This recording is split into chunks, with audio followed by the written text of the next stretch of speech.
It's holiday time again, and let's have some talks about the holidays.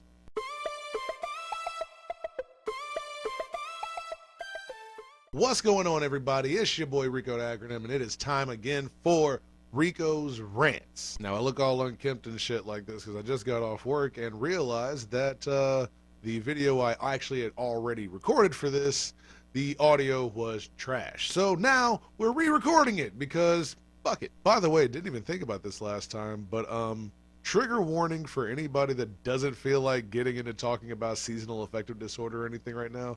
If that ain't really your bag at the moment, feel free to skip it on up. Watch another video, you know what I'm saying? My bad. I'll catch you on the next one. I promise I'll do something happier next time. So real quick, before I start anything, I got a question for everybody. How you feeling? You good? You okay? I ask that because, you know, it is the holiday season, and during the holidays, I know I get a little down. I don't have a big family. I actually don't really have a lot of my family is like my friends. But as far as like blood relatives, a lot of people are dead. And I have to say it like that because saying it any other way doesn't really push the point all the way across, so I have to say it like that. So for a long time, the thing that had me down the most was that I felt very alone, especially after my mother died. My mother died, you know, when I was like 14. So after that, and it was majority of my life, it was just me and her. So after she passed, like I could be around a million people. I just did not feel, I felt lonely. I felt very lonely, and it only got worse as I got older because, you know, as you get older, Christmas changes a little bit. It kind of, you kind of go from the kid that's showing up to Christmas to the adult that's showing up for Christmas, and that's two different responsibility pools there. So, you know, I told myself that this year I was not going to get down, or better yet, I was going to do my best to be happy because, you know, depression is not something you can control, obviously. You know, anyone that's ever actually had depression knows that that shit comes when it comes and it goes away when it goes away. But sometimes you can do, you know, some little things. I know me personally, I decorated my apartment door, and that's something I haven't done since my mom was alive. That kind of made me feel a little good. I definitely cried a little bit after I did it. I did, just me being vulnerable with y'all because y'all are the homies. But, you know, it felt good because I hadn't done it in a while. And this past Thanksgiving, I definitely went out and got around people and went to a million different houses. Thanks to everybody, by the way. If you're watching this and you fed me, super thank you. I know I already thanked y'all before, but thank you again. Why? Because I can. That's what I do. Randomly, I just started like looking up stuff about seasonal depression, and I didn't even know that it wasn't even called seasonal depression. It's actually like a real diagnosis called seasonal affective disorder. Had no clue.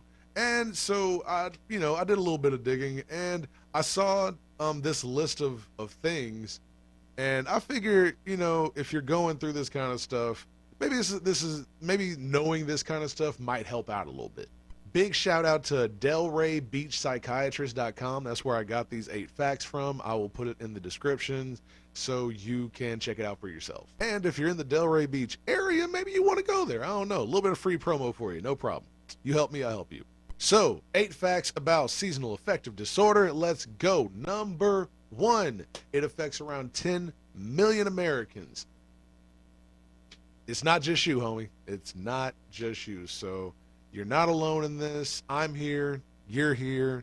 And apparently 10 million other Americans are, which means it's definitely got to affect a lot of other people all around the world, maybe at different times, maybe at different, maybe in different ways. I know I was reading a interview from one of my favorite band's lead singers, and he was talking about the depression that Finnish people go through during the winter, you know, with the changing of seasons and the sunlight not being as prevalent, and apparently it just gets really sad and gloomy there. Number 2, women are actually more affected by seasonal affective disorder than men are, even though men are definitely affected. I am a man. I identify as a man. I am a dude, and I definitely have it. Fact number 3, it is actually more common further from the equator. And so, with us being in America, I guess the further north you get, the further it could be a possibility for you. Just be on the lookout for that. Fact number 4: it actually happens in the summer too for some people. Now, of course, not for everybody, but it's definitely more prevalent during the winter months. But it definitely happens during the summer as well. Fact number 5: it actually was only recently recognized as a disorder. It was recognized as an official mental condition in 1984 when Norman E. Rosenthal actually described it. So it's been a thing for a while. So no, it's not just the winter blues. No, it's like a real thing. It's a real thing. And there's nothing wrong with that because guess what? There's nothing wrong with having a mental illness. Fact number 6 kind of goes in with what I just said with the at the end of fact number 5. It can be very serious. It is not just the winter blues. It is not something that you want to trivialize. It's not something that you want to play with.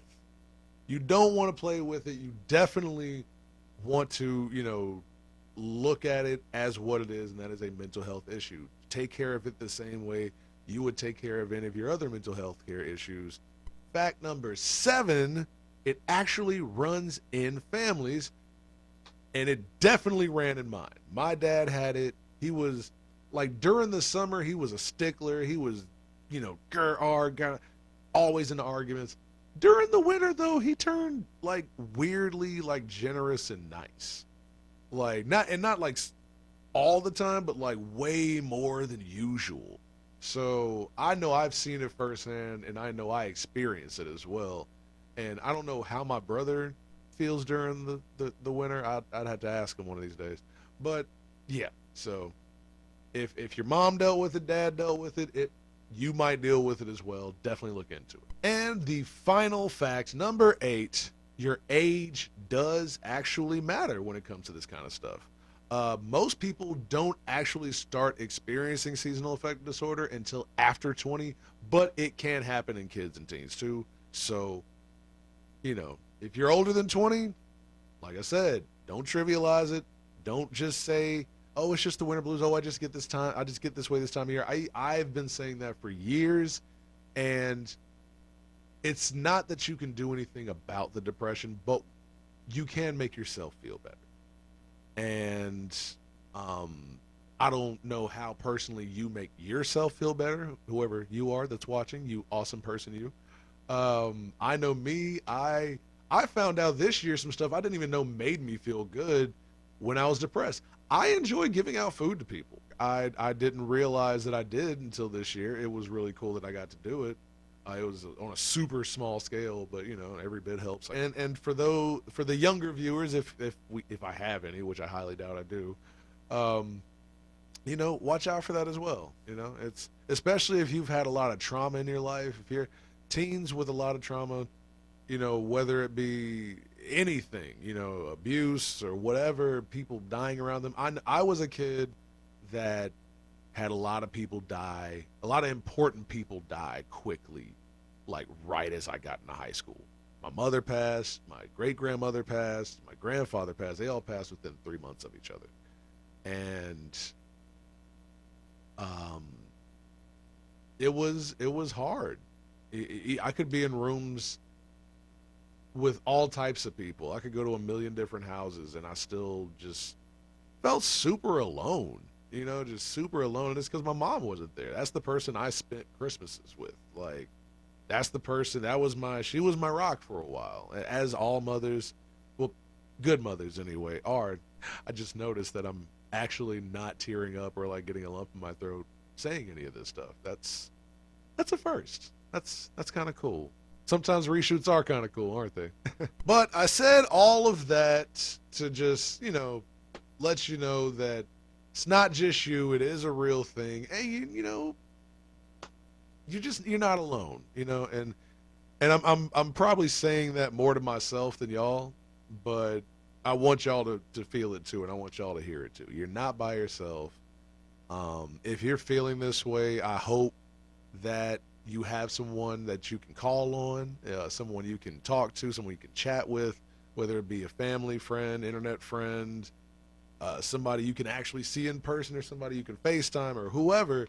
I hope you got somebody like that. Luckily, I have some awesome friends, and luckily, I get to be that people for some of my friends, and that's pretty sweet. So that's the end of that. Get at me in the comments. Let me know if you suffer with SAD. Ha, best acronym ever.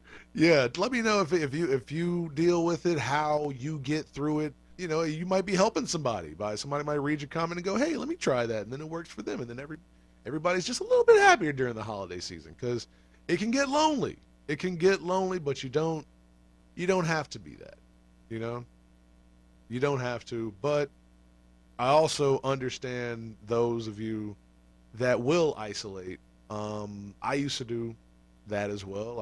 I've done it before during certain holidays. I've just made sure I wasn't around people, but it's not the best thing to do. But if your social battery can't deal with it, your social battery can't deal with it. And I completely understand that. Just keep pushing. That's all I can say, man. Keep pushing. And of course, like, subscribe, all that other good stuff. Thank God the audio worked on this one, so I don't have to reshoot this again. Y'all have an awesome week, man. I will see y'all next week with another one. Peace out.